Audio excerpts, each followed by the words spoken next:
a décollé de Biarritz, c'était le matin vers 10h. On était 4 donc dans l'hélicoptère et on ne savait pas vraiment où on allait, on savait juste qu'on allait voir un beau spectacle. Et effectivement, à peine on a décollé de l'aéroport et on a commencé à voir les lignes de houle qui venaient s'écraser sur toute la côte basque et c'était vraiment impressionnant, que ce soit au niveau de Biarritz, de Bidart. Et puis c'est en arrivant au-dessus du village de Guétari qu'en fait on s'est rendu compte que la houle était vraiment très très grosse. Parce que pour ceux qui connaissent, les vagues d'avalanche et de Guétari rompaient en une seule vague. Donc il n'y avait plus de chenal dans le village de Guétari. Donc c'était une houle, on savait, qui était déjà gigantesque. Et effectivement, au bout de 5 minutes de vol, on a commencé à apercevoir l'écume de la vague de Bellara, qui donc cassait. Et il n'y avait pas encore de surfeurs dessus. Mais à peine le temps qu'on arrive, voilà, les premiers surfeurs ont commencé à s'approcher vraiment de la vague. Et ça a été un spectacle assez incroyable en fait, de se rendre compte, parce qu'on n'avait jamais vu de rapport de taille. Et donc de voir ce petit point partir sur cette énorme masse d'eau, c'était surréaliste, tout simplement. Et je me souviens que même le pilote d'hélicoptère, qui avait beaucoup d'expérience, assez rapidement nous a dit que c'était le vol le plus incroyable qu'il avait fait de sa vie. Et nous, c'était une impression irréelle parce qu'on avait rêvé de ce moment-là depuis des années et des années. Et là, en quelques minutes, tout se concrétisait, quoi. C'est-à-dire que la vague en elle-même était vraiment une vague incroyable. Les surfeurs avaient vraiment déjà le niveau pour pouvoir l'affronter. Et donc ça offrait un spectacle incroyable, magique. Et on avait prévu de voler 1 heure. Au bout d'1 heure, c'était passé comme un tour de manège en 5 minutes. Et à ce moment-là, le pilote d'hélicoptère nous a regardé et nous a dit, assez incroyable, mais qui nous offrait la 2e heure de vol. Et ça n'avait jamais arrivé depuis. Et donc on est resté en tout 2 heures à voler autour de cet événement-là, de cette session-là. Et tout était magique. L'ambiance, les perspectives, c'était comme dans un rêve en fait ce jour-là. Alors il y avait déjà les anciens, donc ceux qui avaient le plus d'expérience, c'était l'équipage Larron de l'Artisien, parce qu'ils étaient souvent à Hawaï. Donc ils ont fait partie des premiers surfeurs européens à s'être initiés au surf de towing, donc avec le jet ski pour pouvoir affronter les grosses vagues. Et puis après il y avait d'autres surfeurs comme Fred Bass, comme Peyo Lizarazu, comme Max Larech, des surfeurs qui étaient déjà des surfeurs de gros confirmés, qui petit à petit avaient développé cette technique du towing, mais qui n'avaient pas encore eu la chance d'affronter des vagues de cette taille-là. Et c'est vrai que surfer une vague de 5-6 mètres, c'est déjà très gros, mais c'est encore une autre dimension que de s'approcher de Bellara. Et donc ce jour-là, ils ont enfin pu voir la bête, comme on dit, de face, et puis se rendre compte des particularités de l'endroit, du fait que la vague en elle-même était vraiment très très rapide, très très puissante, et que ça nécessitait une technique, du matériel et une approche qui était propre à Bellara. Et donc à la sortie, eux, ils ont réajusté les planches, réajusté la longueur de la corde qu'il y a derrière le jet ski, des petits détails, mais que l'on n'avait pas forcément réalisé avant cette session-là. Et puis voilà, après les planches ont évolué, ils ont souvent rajouté du poids aux planches, parce que l'on va tellement vite sur la vague qu'on a tendance à sauter un petit peu, et donc il faut une planche qui soit un peu lestée pour pouvoir coller à la surface de l'eau.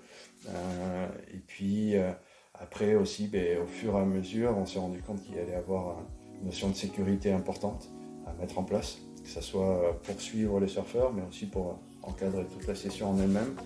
Et puis, ça c'est un petit peu plus tard, mais après le matériel a évolué. Au niveau de la sécurité, ils ont eu des gilets, qu'on appelle des gilets parachutes, avec des gaz qui permettent de gonfler et de remonter à la surface lorsqu'on est vraiment envoyé trop profondément sous la surface. Et donc ça aussi, ça a été une étape assez importante au niveau de la prise de confiance pour affronter ces vagues-là.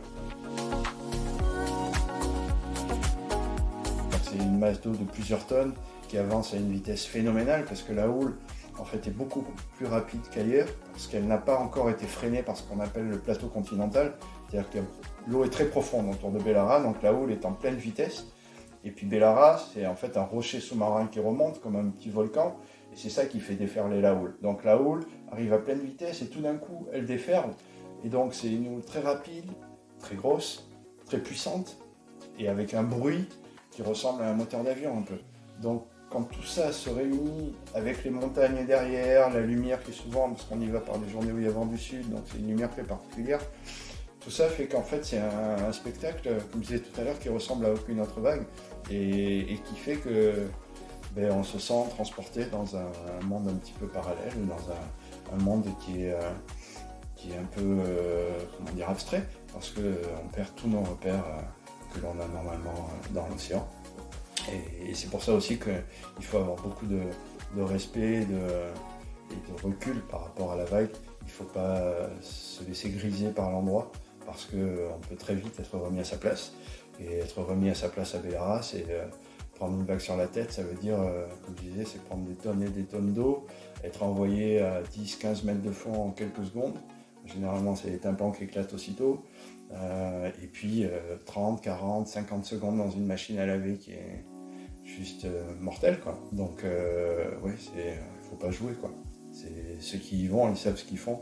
Si on ne sait pas ce qu'on fait, il faut surtout pas y aller, quoi. Et c'est valable à la fois pour les surfeurs, mais aussi pour les bateaux. Il y a eu des bateaux qui s'en sont rapprochés un peu trop près de la vague et qui ont eu de la chance. Mais si vous êtes pris par la vague en bateau, c'est de suite dramatique, le bateau va exploser, tout le monde va partir à l'eau, et là c'est gros danger. Donc les autres vagues de surf en France, on s'en approche pas en bateau. Les bateaux généralement restent assez loin de la houle. Là c'est une des seules vagues où on peut s'approcher un petit peu en bateau, mais justement il faut s'en approcher, mais pas trop près, parce que sinon ça brûle. Il y a eu plusieurs phases en fait. Il y a eu l'évolution donc du nombre d'équipages, de plus en plus d'équipages, plus ou moins confirmés, des équipages d'abord bien sûr tous nationaux, après il y a eu quelques équipages espagnols, européens, et puis après on a vu arriver des surfeurs de dimension internationale, donc parmi les meilleurs surfeurs de gros de la planète, notamment des surfeurs à la rame, parce qu'une des étapes importantes dans l'évolution de l'histoire du surf à Bellara, c'est le jour où certains ont commencé à essayer d'y aller à la rame, notamment Asier Mounienne, qui a fait partie des précurseurs et de ceux qui ont cru au potentiel de cette vague-là au niveau du surf à la rame.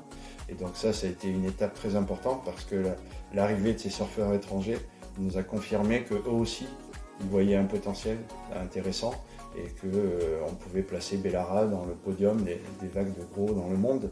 Et donc quand on a eu des surfeurs comme Shane Dorian, ou Twiggy Baker, ou Jamie Mitchell, ou Nathan Fletcher, c'est-à-dire des surfeurs vraiment reconnus à l'échelle internationale, quand ils sont venus sur cette vague de Bellara, on a pu voir le matériel qu'ils utilisaient, donc la taille de leur planche, la forme de leur planche, la façon dont ils approchaient la vague en elle-même, et leur choix de vague, leur manière de rentrer dans la vague, de prendre la vague. Donc tous ces petits paramètres, en fait c'est beaucoup d'expériences accumulées par eux au fil des ans sur différents spots à travers la planète. Et donc quand ils ont transmis ça en fait aux jeunes aux surfeurs d'ici, ça a été une expérience fabuleuse pour tout le monde. Et puis aussi une confirmation qu'il y a quand même une possibilité d'un défi extrême.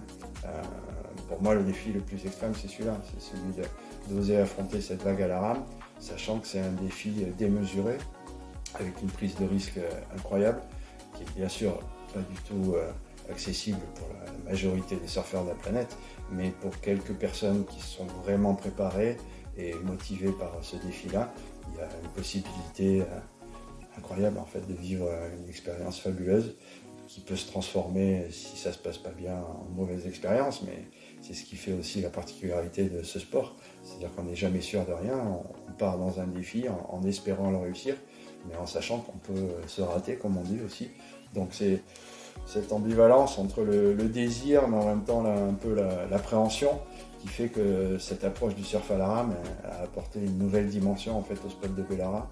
Et d'ailleurs on le voit aussi au niveau du public, généralement les personnes qui sont dans les bateaux autour de la vague soutiennent de manière incroyable les gens qui sont à la rame, parce qu'ils se rendent bien compte que le défi est tellement démesuré quand on voit la taille, la vitesse, la force de ces vagues-là.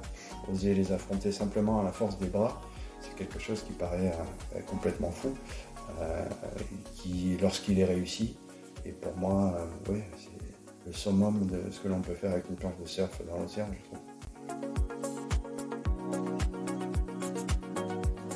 Personnel, comme j'ai eu la chance de voir toute cette évolution depuis le premier jour, j'ai des souvenirs, notamment en 2008, je crois que c'était en janvier 2008, d'une très très belle journée de surf à Bellara, avec pas beaucoup d'équipage. Il y avait, je crois, ce jour-là 3 équipages, et il n'y avait aucun bateau. Il n'y avait pas de bateau, j'avais pas trouvé, l'hélico n'était pas disponible, il n'y avait pas de jet ski dispo, et donc je me suis retrouvé à accompagner les surfeurs. Ils m'ont pris avec eux. Ils m'ont ramené jusque là-bas et j'avais juste une planche de morée en fait, avec une paire de palmes et j'étais tout seul à observer cette session-là. Il n'y avait aucun autre bateau. Pourtant il faisait beau, bon, c'était au mois de janvier, mais c'était vraiment une très très belle journée. Et j'avais beaucoup d'appréhension, bien sûr, de me retrouver là-bas tout seul, sans repère, avec juste les surfeurs qui eux surfent, mais qui ne s'occupaient pas vraiment de moi. Et en fait, sur le moment, j'ai aussi réalisé la chance que j'avais, comme eu l'impression d'être au premier rang d'un spectacle en étant le seul public. Et quelques mois après, en prenant du recul sur les sessions suivantes, je me suis rendu compte qu'il y avait du coup beaucoup plus de bateaux et que l'ambiance changeait et puis que ça allait plus revenir en arrière. C'est-à-dire que maintenant, avec les prévisions, tout ce qui se passe sur Internet, on peut savoir assez facilement à l'avance quand est-ce qu'il va y avoir une Bellara. Et donc ça attire du monde qui n'est pas forcément très initié. Et donc ça attire beaucoup de public, notamment en bateau. Et maintenant, c'est pas rare d'arriver à Bellara et de trouver 30, 40, 50 bateaux avec beaucoup de monde. Et du coup, plus vraiment la même ambiance. Ça s'approche des ambiances que l'on a à l'étranger, à Hawaï ou en Californie, dans ce genre d'endroit. Donc c'est une évolution normale, comme ça s'est fait partout ailleurs. Mais un petit peu de nostalgie des fois de ces temps qui ne datent pas finalement d'il y a très longtemps. C'était juste il y a une douzaine d'années. Bellara, c'était encore très intimiste. Maintenant, c'est devenu grand public. Mais bon, c'est une évolution normale. Et puis, c'est pour moi le plus beau spectacle que l'on puisse observer dans l'océan en France. C'est juste incroyable comme expérience. Un des plus symboliques, c'est celle-ci. C'est le premier jour. Et en fait, il y a la notion de souvenir, mais aussi ce jour-là, j'avais envie d'illustrer le côté un peu montagne de Bellara, le côté démesuré. Et quand j'ai réussi cette photo, j'étais vraiment content parce que on ne sait plus trop si on est à la neige, si on est au surf, on ne voit pas vraiment la vague, c'est abstrait. Et c'est un rapport entre l'homme et les éléments qui me plaît beaucoup. Et donc voilà, c'est une photo différente. Elle est prise à la verticale en hélicoptère. Je suis à moitié en dehors de l'hélico pour pouvoir capter. C'est Vincent l'Artisien, donc c'est un des plus anciens par rapport à l'expérience. C'est un de ceux qui avait appris le surf à Hawaï, une sorte de grosse vague. Et donc du coup, réussir cette photo-là, c'était un bon début, on va dire, de toutes mes photos à Bellara. Puis après, il y en a d'autres, celle de 2008, là par exemple, quand j'étais tout seul avec les quelques équipages, ça aussi c'était un moment fort. Et puis il y aurait le moment, la première vague prise à la rame aussi, par Assière, Monienne, qui était aussi un moment inoubliable. Donc c'était des petites secondes magiques, d'éternité on va dire, mais que je garderai avec moi pour toujours. Ouais.